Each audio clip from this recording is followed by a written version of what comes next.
ಪಹಲ್ಗಾಮ್ನಲ್ಲಿ ಉಗ್ರರು ನಡೆಸಿದಂತಹ ನರಮೇಧದ ನಂತರ ದೇಶವಾಸಿಗಳು ಯಾವಾಗ ಪ್ರತೀಕಾರ ಅಂತಕ್ಕಂಥ ಪ್ರಶ್ನೆಯನ್ನು ಕೇಳ್ತಾ ಇದ್ದಾರೆ. ಆಲ್ರೆಡಿ 13-14 ದಿನ ಆಗೋಯ್ತು. ಏಪ್ರಿಲ್ 22ನೇ ತಾರೀಕು ನಡೆದಿದ್ದು. ಆದರೆ ಕೇಂದ್ರ ಸರ್ಕಾರ ಮಾತ್ರ ಸಭೆಗಳ ಮೇಲೆ ಸಭೆ ಮಾಡ್ತಾ ಇದೆ, ಹೇಳಿಕೆಗಳ ಮೇಲೆ ಹೇಳಿಕೆಯನ್ನು ಕೊಡ್ತಾ ಇದ್ದಾರೆ. ಈಗ ರಕ್ಷಣಾ ಸಚಿವ ರಾಜನಾಥ್ ಸಿಂಗ್ ಅವರ ಸರದಿ, ದೇಶದ ಜನರು ಏನು ಬಯಸ್ತಾರೋ ಅದನ್ನು ನಾವು ಮಾಡ್ತೀವಿ ಅಂತ ಯುದ್ಧದ ಮುನ್ಸೂಚನೆಯನ್ನು ಈಗ ಅವರು ಕೊಟ್ಟಿದ್ದಾರೆ. ನಿನ್ನೆ ಅವರು ಮಾತನಾಡಬೇಕಾದ್ರೆ ಈ ಹೇಳಿಕೆಯನ್ನು ಕೊಟ್ಟು ಪ್ರಧಾನಿ ನರೇಂದ್ರ ಮೋದಿ ಅವರ ಕಾರ್ಯಶೀಲತೆ ಯಾವ ರೀತಿ ಇರುತ್ತೆ, ಕಾರ್ಯವೈಖರಿ ಯಾವ ರೀತಿ ಇರುತ್ತೆ ನಿಮಗೆಲ್ಲ ಗೊತ್ತಿದೆ, ನೀವೇನು ಬಯಸ್ತೀರೋ ಅದನ್ನು ಅವ್ರು ಕೊಡ್ತಾರೆ ಅಂತ ಹೇಳಿದ್ದಾರೆ.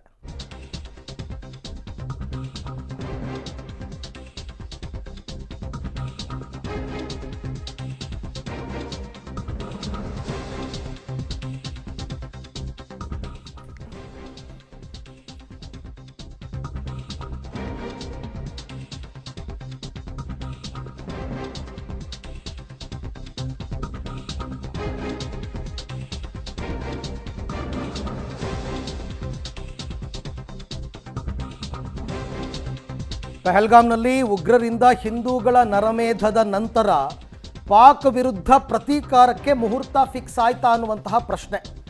ಶೀಘ್ರದಲ್ಲೇ ಪ್ರತೀಕಾರದ ಸುಳಿವನ್ನು ನೀಡಿದ್ದಾರೆ ರಕ್ಷಣಾ ಸಚಿವ. ದೇಶ ಏನು ಬಯಸುತ್ತಿದೆ ಅದು ಶೀಘ್ರವೇ ಆಗಲಿದೆ.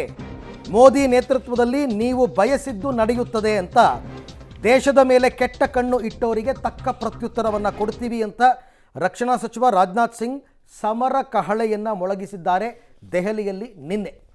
ದೇಶವಾಸಿಗಳು ಕೇಳ್ತಾ ಇರ್ತಕ್ಕಂಥದ್ದು ಪಾಕ್ ವಿರುದ್ಧ ಪ್ರತೀಕಾರ ಯಾವಾಗ? ಕೆಲವರೆಲ್ಲ ಪಾಕ್ ವಿರುದ್ಧ ಯುದ್ಧವನ್ನೇ ಮಾಡಿಬಿಡಿ, ಪಾಕ್ ಸರ್ವನಾಶ ಮಾಡಿಬಿಡಿ, POKಯನ್ನು ಆಕ್ರಮಿಸ್ಕೊಳ್ಳಿ ಅಂತ ಕೇಳ್ತಾ ಇದ್ದಾರೆ.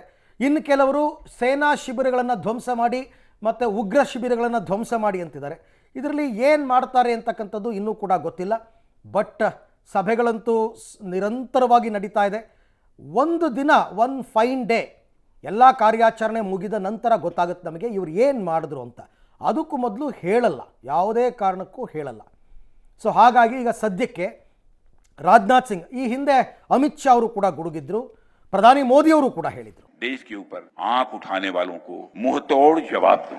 आप सभी हमारे प्रधानमंत्री नरेंद्र मोदी जी को अच्छी तरह जानते हैं, उनकी कार्यशैली से भी अच्छी तरह परिचित हैं, उनकी दृढ़ता से भी अच्छी तरह परिचित हैं। मैं आपको आश्वस्त करना चाहता हूं, प्रधानमंत्री मोदी जी के नेतृत्व में जैसा आप चाहते हैं वैसा होकर रहे। देश के ऊपर आंख उठाने वालों को मुंह तोड़ जवाब दूं। आप सभी हमारे प्रधानमंत्री नरेंद्र मोदी जी को अच्छी तरह जानते हैं, उनकी कार्यशैली से भी अच्छी तरह परिचित हैं, उनकी दृढ़ता से भी अच्छी तरह परिचित है। मैं आपको आश्वस्त करना चाहता हूं, प्रधानमंत्री मोदी जी के नेतृत्व में जैसा आप चाहते हैं वैसा होकर रहे। ಹಲವಾರು ಆಯ್ಕೆಗಳಿದೆ ಭಾರತದ ಮುಂದೆ ಪಾಕಿಸ್ತಾನದ ವಿರುದ್ಧ ಈಗ ಪ್ರತೀಕಾರವನ್ನು ತೀರಿಸಿಕೊಳ್ಳೋದಕ್ಕೆ. ಆಮೇಲೆ ಇಂಥ ಘಟನೆಗಳು ಮಾಸುವ ಮುನ್ನವೇ ಪ್ರತೀಕಾರ ಆಗ್ಬಿಡ್ಬೇಕು.